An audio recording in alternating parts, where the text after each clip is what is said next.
Hello and welcome back. Today I'm going to be watching and reacting to Prince Philip's life. My knowledge about him is very little, but I know he was very much liked and loved, and I just don't know why. So, not in a bad way, I just don't know much about him, but I would like to know more about him. So this is going to be a 60 minutes, it's a little longer video of just to look back on his life, just some historical events and where he's been, what he's done, I hope, and more. So let's see what this is. I'll try not to pause it all too much, but I just want to kind of get a look back and a more well-rounded view of Prince Philip and what he's done. So let's watch this and let's learn something today, or I'll be learning a lot and you'll maybe have seen most of these clips before. So here we go.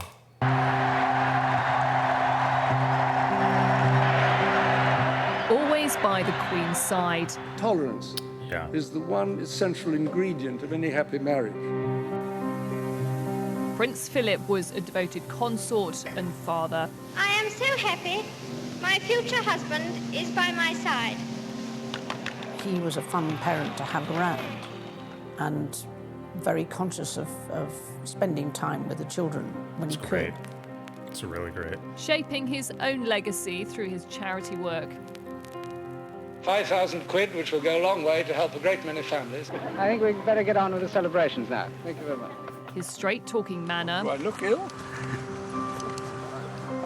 And commitment to his country. Embodying the values of the wartime generation.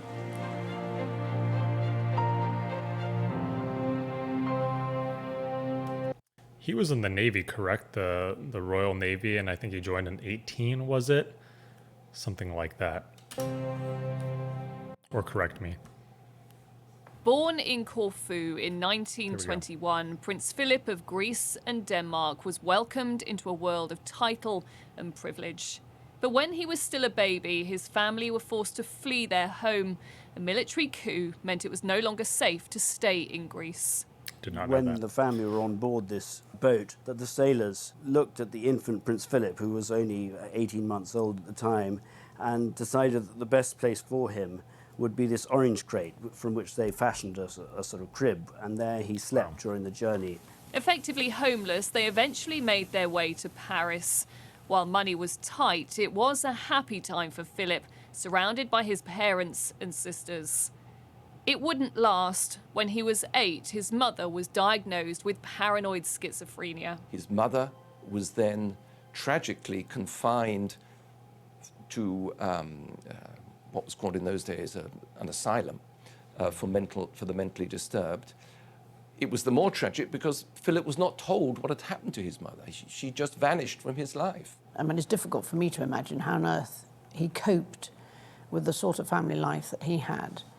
And I think he hugely valued the family life and people coming together and being there for each other. With his parents separated, he moved around boarding schools in Britain, eventually settling at Gordonston in Scotland. It turned him into the entirely reliable person that he was. I mean, he learnt very early that he had to really stand on his own 2 feet. As soon as he left school, a career in the Navy was calling. It was while training at Dartmouth Naval College, another chapter of his life would open. During a royal visit, he was asked to escort King George VI, his wife and 2 daughters, including Princess Elizabeth. There we go. I think her heart was lost then. I mean, he was a godlike good looking. He must have been about 18, I think. I don't suppose that he fell in love with her. I'm sure he would have very much enjoyed her company and thought she was a rather unusual child for her age. I think it wasn't long before it developed into something rather different. Why an unusual child for her age? I need to do one on Queen Elizabeth and see how that is, just kind of like a run through of her life. Big historical events that she was a part of and around for and even influenced at times. So I should do one of the Queen Elizabeth as well. 6 weeks after that visit, Britain would go to war. Philip was first sent to the Indian Ocean and then the Mediterranean, where he'd serve on HMS Valiant.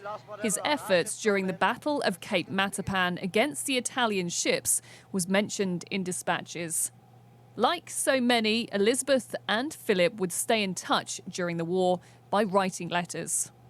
There was quite a lot of correspondence went on, and they probably managed to meet occasionally. He was a bachelor. Again, remember this is wartime, and you don't know whether you're going to get blown out of the sea the next morning. It's true. It's true. Adds a certain sort of frisson to the whole of life. For November the 20th, Lieutenant Mountbatten returns to the Naval Training Centre at... As conflict came to an end, not everyone was happy about Elizabeth's continuing infatuation, most notably her parents. Queen Elizabeth, I think, wasn't quite sure about this good-looking young man. Also, where was his family? Where'd he gone to school? What was this place, Gordonston? Nobody'd heard of it. Prince Philip had joined the Royal Navy. Very good, mentioned in dispatches. But it's not the Brigade of Guards, is it? Yeah, he was kind of a mystery. It's kind of like a strange time for him. He loses his mother. She's out of the picture, just in the ward or whatever they called it back in the day. He had to flee Corfu and, yeah, go to Scotland. He's kind of all over the place. It's hard to kind of track if someone was trying to find out where just the situation in general. But in 1947, their engagement was announced. To the famous balcony came the bride and bridegroom. It's amazing. In the gloom of post-war Britain, the wedding was a cause for celebration. The Duke of Edinburgh and his Duchess soon settled into married life. Their first two children, Charles and then Anne, were born. He was a fun parent to have around and very conscious of spending time with the children when he could. But the more you've known about him and his life, I think the more impressed and the more proud I become of what not only he achieved as an individual, but how he translated that into the rest of his life. And that is an example which I would hope to be able to follow. Philip continued to... He's always seemed very grounded as well, very down to earth in a lot of ways, but yeah, definitely very grounded. Rise through the Navy. He was posted in Malta, where his wife would visit, a chance for them to spend time together as a couple. They're taking the places of the King and Queen who would have gone but for His Majesty's illness. But in 1952, as they were beginning a tour of the Commonwealth, everything changed. To the stunned heart of London and to the whole Commonwealth came the tragic news from Sandringham of the passing of a beloved sovereign, King George VI. Princess Elizabeth and Prince Philip were in such a remote place in a hunting lodge in Kenya, it was difficult to contact them. The word came through. It was given initially to the Duke of Edinburgh. Of course, he immediately went to tell his young wife the news that her father, her much-loved father, had died. This is a side note, but one of the videos that I reacted to previously it was just like talking about weird things that royals bring when they're traveling, when they're away.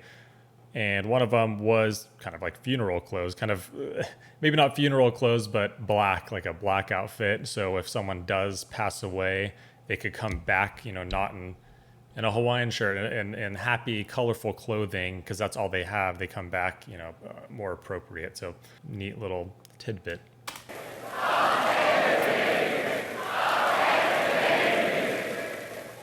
A year later came the coronation. I need to react to. His wife was now queen. He was her consort. Next, the Duke of Edinburgh, preceding the other royal dukes. She understood the limitations that he willingly took on in his life as a very masculine man, being always one step behind his wife. And there was no disguising his obvious pleasure at being back amongst his former shipmates. With his wife settling into her new role, he was forced to give up his career in the Navy. In a rare interview, he talked about how difficult that decision was to make. I could perfectly well go on with this with the career. It didn't seem to, and it would have seemed to me would have been of great value to to the Queen when she became Queen eventually, to have somebody who was, in a sense, professionally qualified at something and not just traipsing around. Outwardly dedicated and seemingly compliant, there was, however, the issue of whether his children would take his name. Windsor won out over Mountbatten. I don't think she quite realised that it was really going to have a very deep effect on Prince Philip. As he said, I must be the only man in the whole country who's not allowed to pass his name on to his children. Prince Philip would carve out his own path, travelling across the country and around the world promoting his favoured causes. From British industry, 3 out of every 5 gas turbines flying or on order in the entire Western world are British. To the environment. There are exciting opportunities to protect some very significant habitats. And doing his bit to help young people. So I wasn't prepared for this. So I think we'd better get on with the celebrations now. Out of the 800 charities he supported, the Duke of Edinburgh's award scheme was one of his biggest achievements. 300,000 young people are doing this award at any one time, and what they're getting is this life-changing experience. The Duke's relationship with young people was actually quite a surprising thing. The way in which he engaged with young people when he met with them was extraordinary to see. Seems like he loved that too. It seemed like he was really enjoyed it. Almost like, I don't know how close he was with his family. Maybe he was close his whole life. But almost like the Navy was kind of a, your second family. I've never been in the military, but I feel like they get a sense of that when you're in the military. And he, him being in the Royal Navy, I wonder if that was kind of like he felt really comfortable and that was kind of his family in a way. And this is kind of how he connects really well. He's down to earth. He's I always say grounded, but this is maybe why he connects really well with the younger crowd. And that's why they like him so much. Just a thought. Very active, lots of interest, and constantly encouraged us in all sorts, get involved in all sorts of activities, and that's been, that's the bit that we will always remember. When his wife needed him for overseas tours, garden parties, and the big state occasions, he was for decades a constant by her side. It's amazing. The main lesson that we've learned is that tolerance is the one essential ingredient of any happy marriage. It may not be quite so important when things are going well, but it is absolutely vital when things get difficult. And you can take it from me that the Queen has the quality of tolerance and abundance. I think particularly for a woman in a role such as she has, I think it would be a very lonely place to be if she didn't have a life partner the way that she has with Prince Philip. And he's a strong character. He's someone she can lean on. He has his own interests as well as the interests of the Queen as well. He sort of has her back, really. Oh yeah, absolutely. I think he got involved in constitutional issues that he shouldn't have got involved in. But for instance, the Christmas broadcast, which was an ordeal for the Queen. The Duke was probably the most important person who she consulted just on the text and the language. Out of the public eye, he was also someone his 4 children could turn to. Lots of different members of the family would always find him a good person, a good sounding board. But it was always done very quietly, and he would never talk to anybody else about his conversations. The family is very close together. Good attribute. And we do enjoy spending time. School would break up in July, and that would be, for me, the phony holiday, so we go off and do different things. But my parents really weren't really able to escape until August. And that was always really frustrating, because we get to Balmoral in sort of mid-August, and it was great fun, but I was only there for about 2 weeks, and then it was off back to school again. Yeah, and all over again. As one by one his children's marriages failed, the 1990s were some of the most testing years. Amid the scandal and divorce proceedings, there was also a fire at Windsor Castle. Oh, you guys told me about this in the comments, and I never knew about this, and I think someone said, the Queen personally paid for it, if that's correct. I mean, I was trying to read through a lot of comments, but that was one of them, and I thought that was very good of her. If that's true, I think so. In 1997, Princess Diana was killed in a car crash. They were criticised for staying in Scotland, keeping the princes away from London. It was hard for the Duke to see his wife under attack. That's what we've been doing. Sorry? That's what we've been doing. I know you did. It was, in fact, Prince Philip who encouraged Prince William to walk behind his mother's coffin. But it was clear that William didn't want to walk behind the coffin, just felt it would be difficult. And he said to Prince William, "You may regret this if you don't walk in the procession in years to come. You may regret not having been there." So Prince Philip said, "If I walk, will you walk with me?" Yeah. Yeah. In those difficult years, he had little time for the press. Are you well, sir? Well, do I look ill? In an age of increasing political correctness, Philip at times became as well known for his gaffes as his good work, a reputation he wasn't fond of. An outburst at a Battle of Britain event, just one that made the headlines. Some of the most famous gaffes, this was probably the 1,000th person he was shaking hands with that week. He could see that they were stuck and they didn't quite know what to say next, and he was trying to jolly them along. Many of those closest to him would argue he was full of fun, helping his wife to modernise the monarchy, making them more accessible. Sometimes on really rather stiff occasions, the people would be lined up in a ghastly long semicircle, and the Queen would go one way, the Duke would go the other. And you'd hear gales of laughter coming from the Duke's side, and that made things better on the Queen's side as well.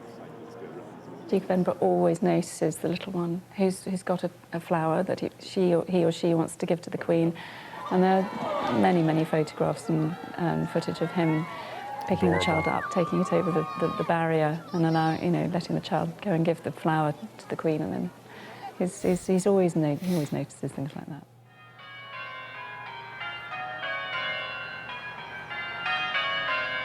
It was following the Diamond Jubilee pageant that he was forced into hospital with a bladder infection.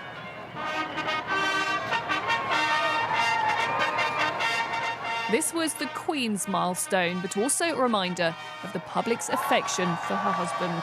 Ladies and gentlemen, if we shout loud enough, he might just hear us in hospital and get...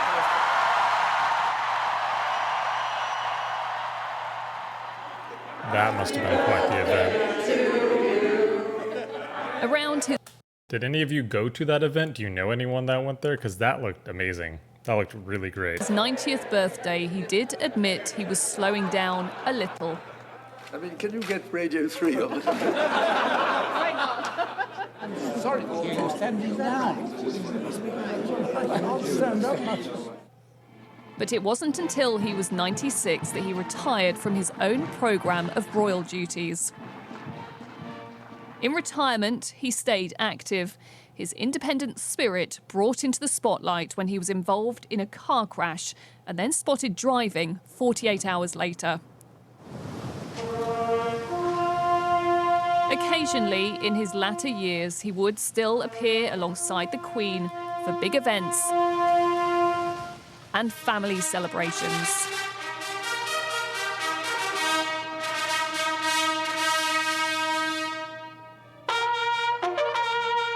In 2020, he made an unexpected public appearance to hand over one of his longest-standing military patronages in the year that he also marked his 99th birthday. It was his marriage that would place Prince Philip at the centre of national life.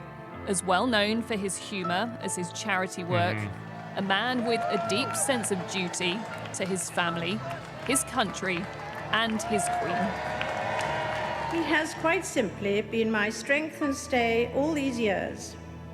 And I and his whole family, and this and many other countries, owe him a debt greater than he would ever claim, or we shall ever know.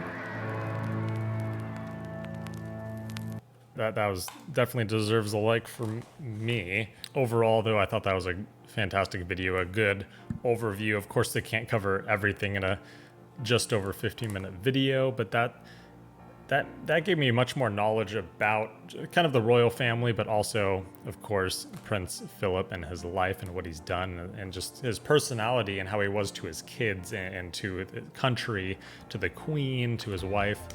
And it's just phenomenal to see kind of his life and what he's done. He's had so many interests, you know, his duty to his country, his interests really kind of pushed him ahead. It kind of, he was all over the place doing everything and supporting the Queen. That was really good. I thought that was fantastic. So let me know if there's any more perhaps you could add to this video, any additional items or stuff that they said within these videos about Prince Philip, the royals, something he had to do with, and I would be more than happy to get in a discussion with you. So I'm always reading the comments, and until next time, thanks for watching. And I'll see you in another similar-ish video. I want to find one of the Queen and maybe certain other royals, maybe even certain buildings and historical buildings and stuff. So yeah, until next time, thank you for watching. Have a good day.